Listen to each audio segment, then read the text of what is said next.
እስራኤል ጦርነቱን መጨረስ ካቃታት ኒውክሊየር ልትጠቀም ትችላለች ወይ? ዋናው ጥያቄ መጣ። This is the question I've been waiting. በጣም ዋናው ጥያቄ የአሜሪካን ፖለቲካ እስራኤላውያን ተቆጣጥረውታል ብለህ ታስባለህ ሆይ የሚል ጥያቄ አቅርቦልኛል። ይሄ ምን ጥያቄ አለው? የአሜሪካን ፖለቲካ ተቆጣጥረውታል ብቻ እኮ አይደለም። አሁን አሜሪካ እየተዋጋች ያለችው እኮ የእስራኤልን ጦርነት ነው። አይ ሚን ፍላጎት የላትም ምናምን አይደለም። ወደዚህ ጦርነት ውስጥ ሲገቡ ግን ጎትተው ነው ያስገቧቸው። ጠቅላይ ሚኒስትር ቤንያሚን ኔታንያሁ ትራምፕን ጎትተው ነው ያስገባው። ትራምፕ አይፈልግም አይደለም። ትራምፕ ኢራንን መቆጣጠር አይፈልግም ምናምን አይደለም። ግን ታይሚንጉ ጊዜው አሁን እየተስተዋሉ ያሉ ክፍተቶች እሱን ነው የሚያሳዩዋችሁ። ገብቷችኋል? እና እነ አሜሪካ ውስጥ ለምሳሌ ይኸውልህ አሜሪካ በገንዘብ ፈንድ ማድረግ ይችላል አይደል? የምርጫ ቅስቀሳ ሂደታቸውን ሴናተሮቹ ሲመረጡ ምን ሲሉ እና እዛ ውስጥ በጣም መወዳቸው አንድ ጆን መርሻይመር የሚባሉ የፖለቲካል ሳይንቲስት አሉ እና ዘእስራኤል ሎቢስት የሚል አንድ በጣም የሚገርም መጽሐፍ አላቸው። የምትወዱ ማለት መጽሐፍ የምታነቡ ከሆነ ቼክ አድርጉት።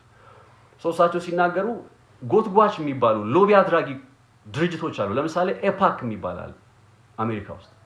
ኤፓክ የጁሾች እንትን ነው እና ዋነኛ ስራው ምንድነው? በአሜሪካ ፖለቲካ ውስጥ የሚመጡ ሰዎች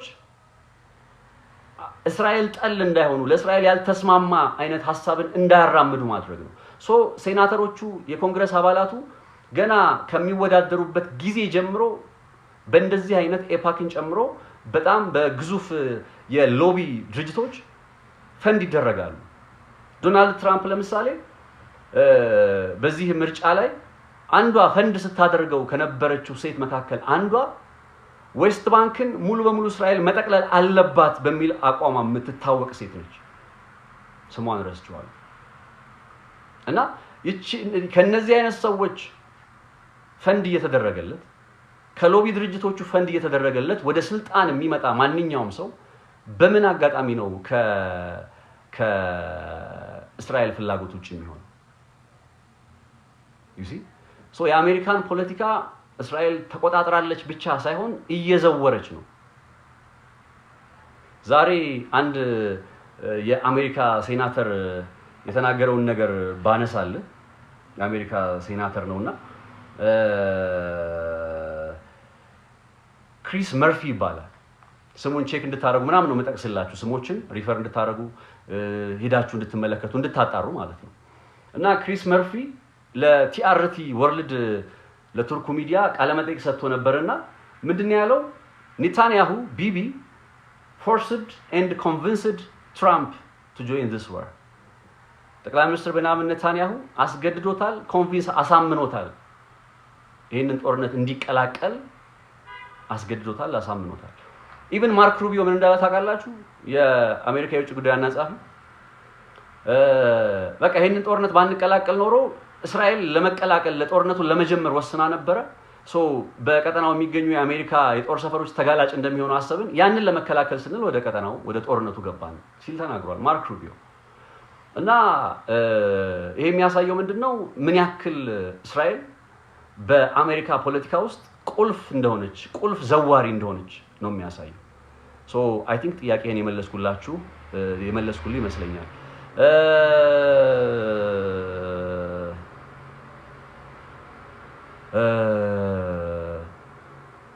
የኔ የዩቲዩብ ቻናል ሬድ ሲ ፖስት ይባላል። ሬድ ሲ ፖስት ላይ እየገባችሁ ሰብስክራይብ አድርጉ። ሬድ ሲ ፖስት ይሄ ከጀርባ የምትመለከቱት አይታይም እንደ ይሄ ነገር ባክግራውንዱ ላይ ቀይሮ መሰለኝ። ሬድ ሲ ፖስትን ተቀላቀሉ። ሬድ ሲ ፖስት ላይ እየገባችሁ ተቀላቀሉ። በዛ ላይ ነው በደንብ አሁን መረጃዎቹን የምታገኙት። ሬድ ሲ ፖስት በጣም በተደራጀ በዘመነ መልኩ ወደ እናንተ በአጭር ጊዜ ውስጥ በጥሩ ኮንተንቶች ይመጣል። ኦልሬዲ የሰራናቸው ባክሎጎች አሉ፣ ኢንተርቪዎች አሉ፣ ፖድካስቶች አሉ፣ ትንታኔዎች አሉ። እነዛን ሁሉ ይዘን እንመጣለን በሬድ ሲ ፖስት ላይ። እኔ ብቻ ሳልሆን ሌሎች ክሮችም አሉ አብረውን የሚሰሩና ይሄንን ቤተሰብ ተቀላቀሉ ሬድ ሲ ፖስትን። ዛሬ አንደኛው ዓላማ እሱ ነው ሬድ ሲ ፖስትንም ፕሮሞት ማድረግ ነውና ሼር አድርጉት ይሄንን ቪዲዮ ብዙዎች ጋር እንዲደርስ ወደ ዩቲዩብ ገባ ያላችሁ ሰብስክራይብ አድርጉ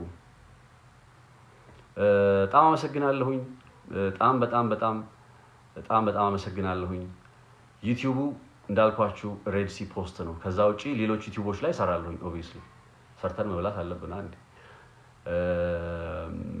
የተለያየ ኮንተንቶች ስላሉ በዚህም በዛም እንለቃቸዋለን አሁን ግን ሬድ ሲ ፖስት በዋናነት እኔ የምገኝበት ቻናል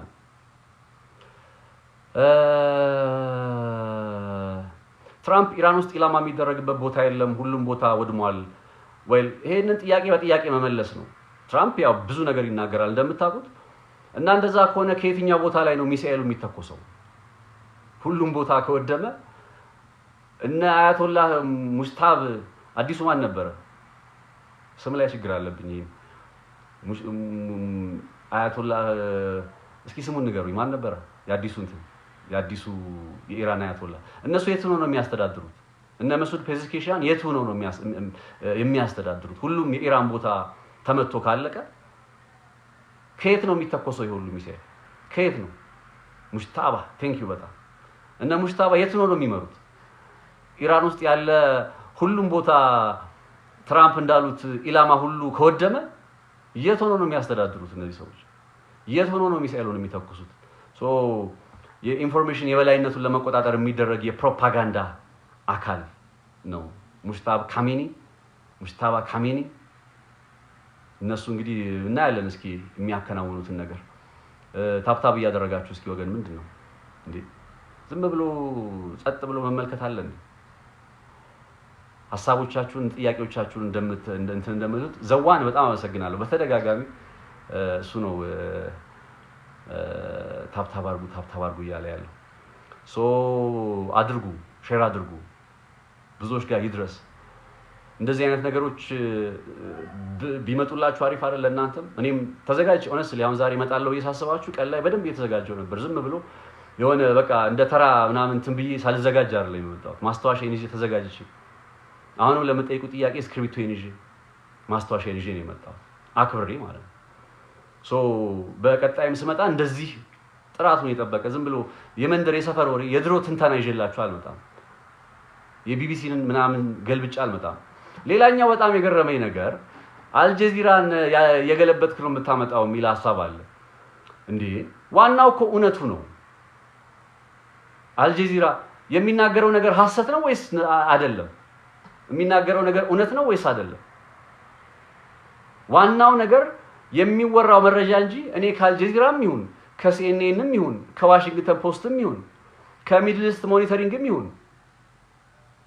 ከሌሎችም ከታስኒምም አለ የኢራኑ የራሺያ ታስ ኒውስ ኤጀንሲ አለ የሚወራው ነገር እውነት ይሁን እንጂ ከየትም ቦታ መረጃ መጣል አልጀዚራ ነው ይውላችሁ እትስ በጣም አሳፋሪ ነው በእንደዚህ አይነት ሰዓት ሚዲያውን ለሆነ ነገር የቆመ ብሎ ወግኑ እኔ እኮ ዘጀሩሳሌም ፖስትንም እጠቀማለሁ ታይምስ ኦፍ እስራኤልንም እኮ እጠቀማለሁ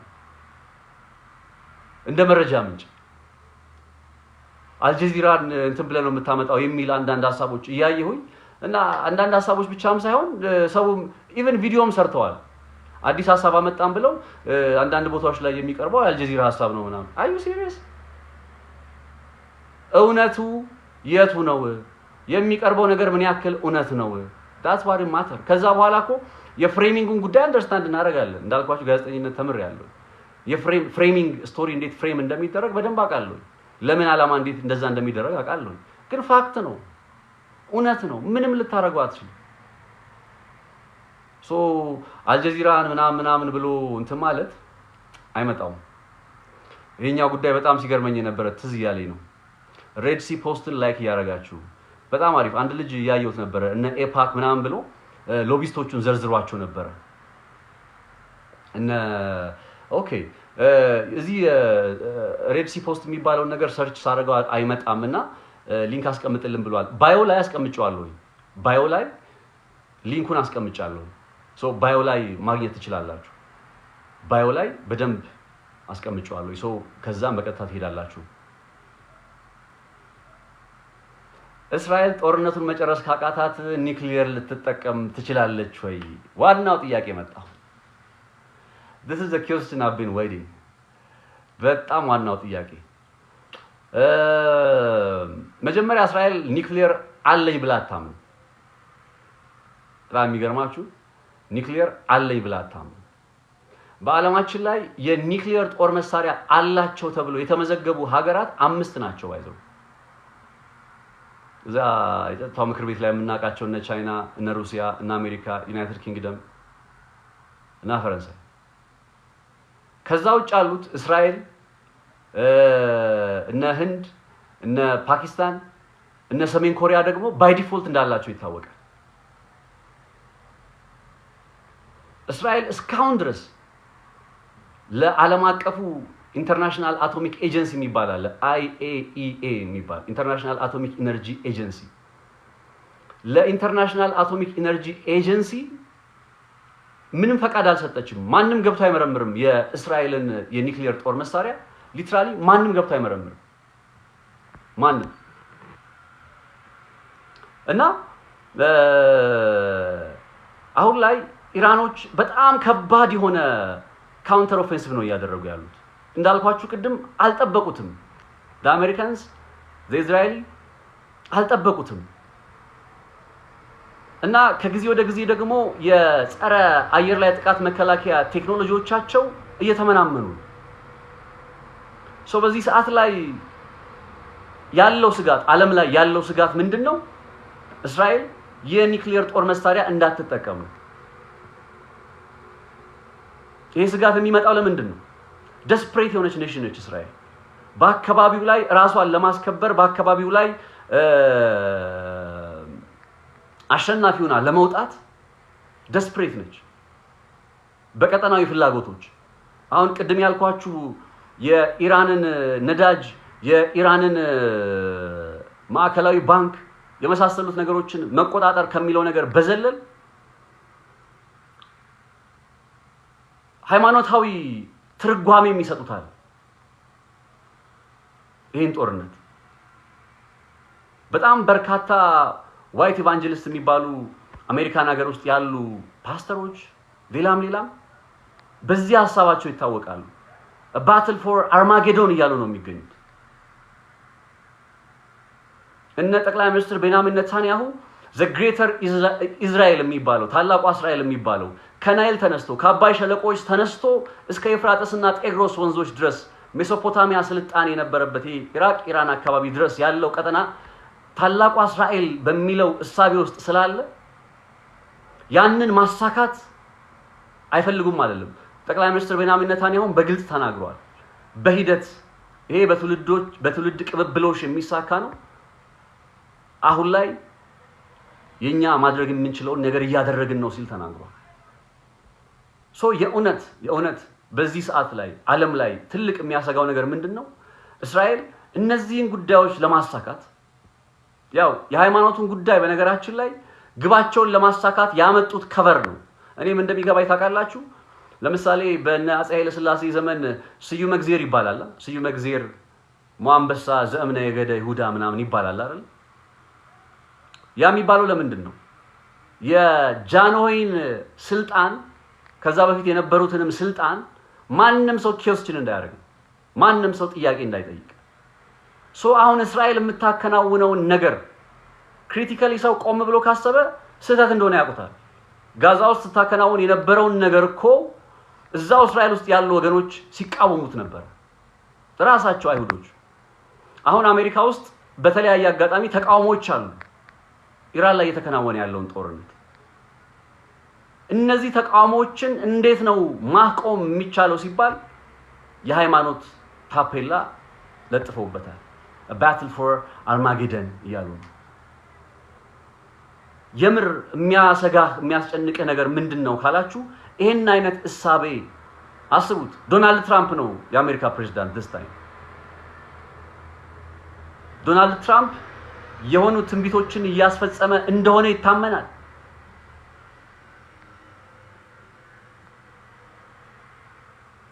እና በጣም ዲፕ ስለሆነ በሌላ ጊዜ ነው መመለስበት ይሄን ጉዳይ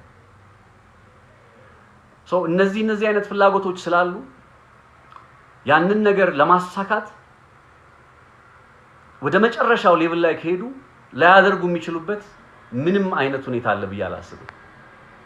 ለዚህ ማረጋገጫ የሚሆነኝና እንደው ማጣቀሻ የሚሆነኝ ምንድነው ካላችሁ በሁለተኛው የዓለም ጦርነት ላይ አሜሪካ ሂሮሺማና ናጋሳኪ በተባሉት የጃፓን ከተሞች ላይ የኒውክሊየር ቦምብ ሃይድሮጅን ቦምብ ነው actually 64% የበለጸገ ዩራኒየም ያለው ቦምብ ስጥል በሰዓቱ ኒውክሊየር ነው ያንን ነገር ያከናወነችው አሸናፊውን አለመውጣት ነው ፒርል ሃርበር የሚባለው ቦታ ላይ ጥቃት ተሰነዘረባት በጃፓን አማካኝነት ለዛ የወሰደችው ያጸፋ ምላሽ ነው ታሪኩን እንደምታውቁት ነው እንግዲህ እንዲህ አይነት የጀርባ ታሪክ የያዘ የምዕራቡ ዓለም አሜሪካ አሁን በእስራኤል መሪነት ሃይማኖታዊ ፍላጎት ታክሎበት የእውነት ነው የምላችሁ በጣም ያሰጋል እኔ ብቻ ሳልሆን እጅግ በጣም በርካቶች ይሄኛውን ስጋት ይጋራሉ ስጋት ይሰማኛል በዚህ ጉዳይ ላይ እኔ ማለት ነው ልትጠቀም ትችላለች አትችልም አይ ዶንት ኖ እርግጠኛ ሆኖ መናገር አይቻልም ስጋቱ ግን አለ